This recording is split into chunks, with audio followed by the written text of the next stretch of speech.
आज आहे रक्षाबंधन आणि हातावर मेहंदी काढली. माझ्या बहिणीने किती छान मेहंदी काढली. तिला येत नाही तरी पण काढली तिने.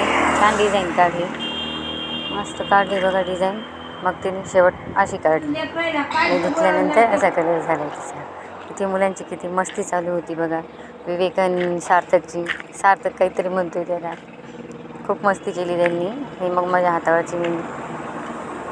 मग आम्ही तयारी करून आलो गार्डनला. तयारी कशी वाटते? छान वाटते का? गार्डनला आल्यानंतर हे बघा कसे गार्डनमध्ये मुलं खेळत आहे. गावाकडे काय असे गार्डन वगैरे काही नाही, तर मुलांना इथं खूप छान वाटतं गार्डनमध्ये खेळायला. बघा वेदांत इथं खेळतोय, साक्षी तिकडे खेळते आणि इथं मुलं काहीतरी व्यायाम करतात. मला खूप मजा वाटते इकडे. गावाकडे अशी गार्डन वगैरे काही नाही, कुठं फिरायला भेटत नाही गावाकडे.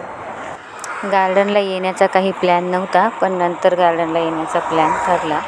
मुलांनी खूप आनंद घेतला गार्डनमध्ये. बघा कसे खेळत आहे. मग जवळच्याच गार्डनमध्ये आलो आणि थोडा वेळ खेळलो, कारण जवळपासची गार्डन बंद झाली होती. व्हिडिओ आवडल्यास लाईक करा.